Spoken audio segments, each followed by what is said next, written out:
আচ্ছা, আমরা ট্যুরিস্ট, আমাদেরকে এখান থেকে টিকিট নিতে হবে। টিকিট নিয়ে তারপর যাব।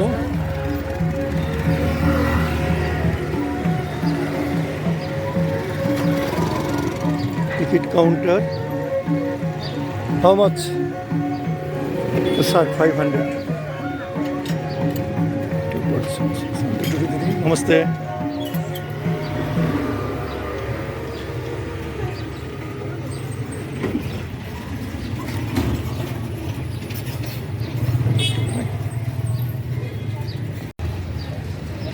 এখান থেকে টিকিট নিতে হবে 1000 টাকা। সার্ক ইনস্টেক চাইনিজ ভিজিটের জন্য 500 রুপি।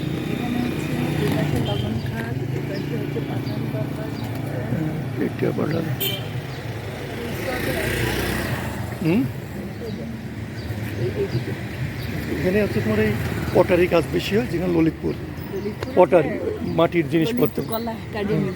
হ্যাঁ, ওকে দিদি। দিদি namaste. Two person from Bangladesh. এটা ললিতপুরের পাঠান দরবার স্কোয়ার। আমরা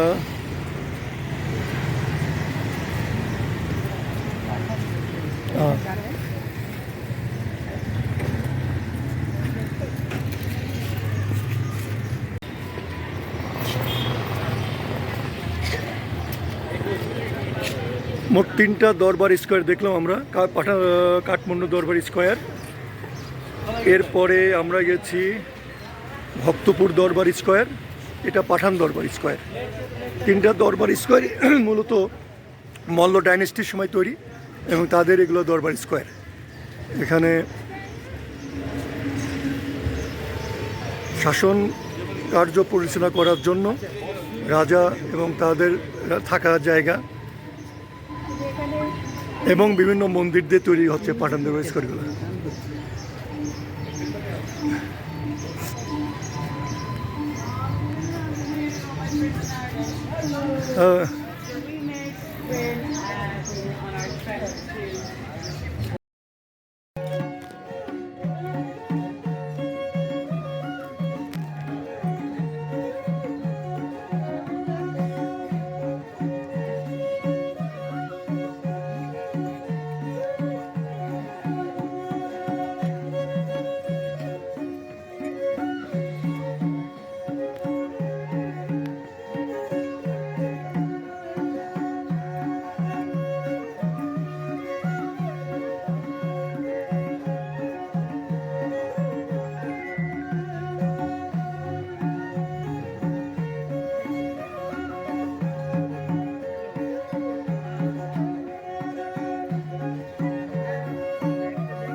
কাঠমান্ডু শহর থেকে 8 থেকে 10 কিলোমিটার দূরে অবস্থিত।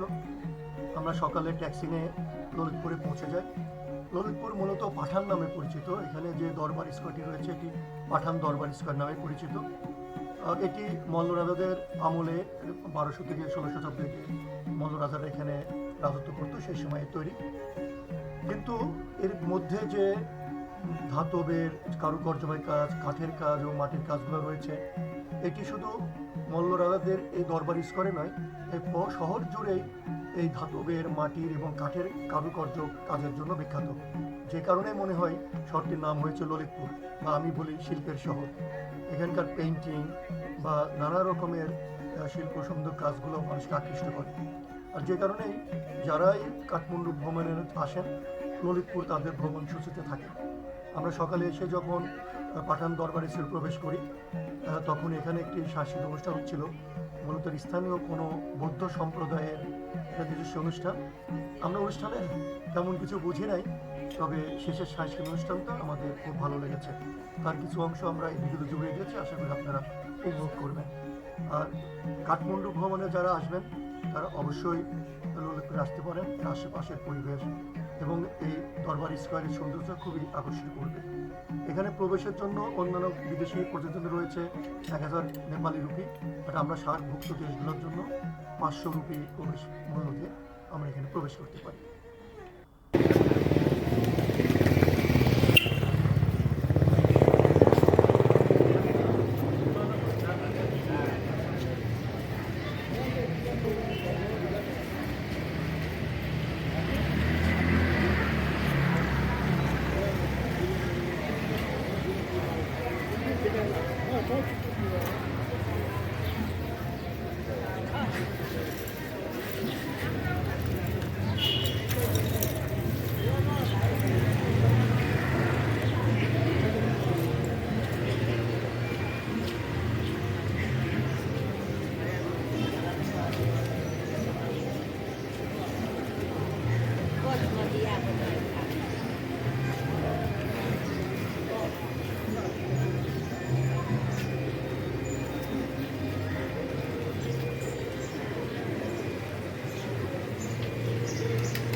পুকুর, এই ন্যাচারাল সোর্স থেকে পানিগুলো নিয়ে আসা, একেবারে ঝর্ণার পানি, মানে পড়তে আসতেই থাকে। এই পানিগুলো তারা ব্যবহার করে সমস্ত দৈনন্দিন কাজে। এবং যেখানে ঘুরেছি পোখারা বা সব জায়গাতেই এইভাবে পানিগুলো নিয়ে আসে। এদের পানির সোর্সই হচ্ছে পাহাড়ের এই পানি। কীভাবে ঝর্ণার থেকে এটা সংযোগ করিয়ে নেওয়া হয়েছে, এখানে পানি আসতেই থাকে।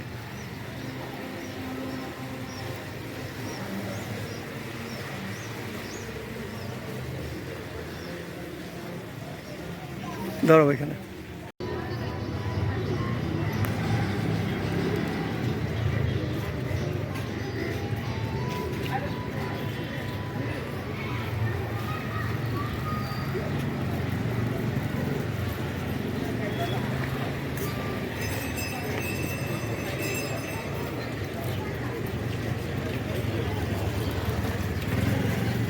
ওদিকে আর কি মহল্লা, কাঠের কাজ।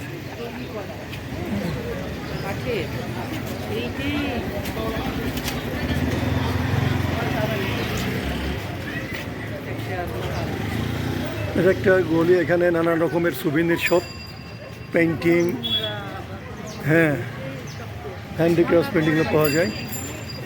ললিতকলা তো মেনলি পটারির জন্য বিখ্যাত, এদের নাম হচ্ছে ললিতকলা, শিল্প পেইন্টিংয়ের জন্য। হ্যাঁ, এটার জন্যই বিখ্যাত।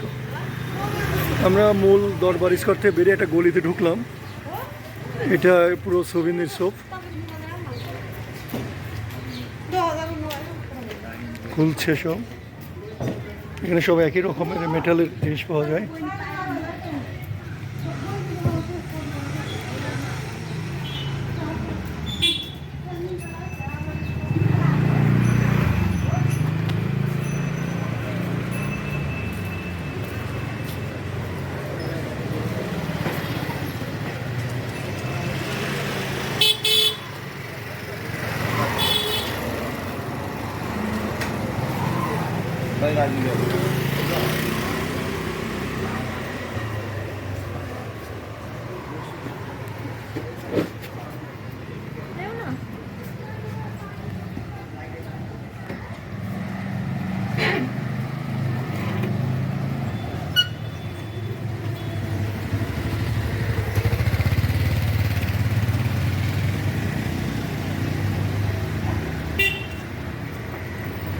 পুরো এলাকা জুড়ে একই রকমের কারুকার্য করা, একই রকমের মন্দির এবং রাস্তা ঘরবাড়িগুলো সব একই রকম।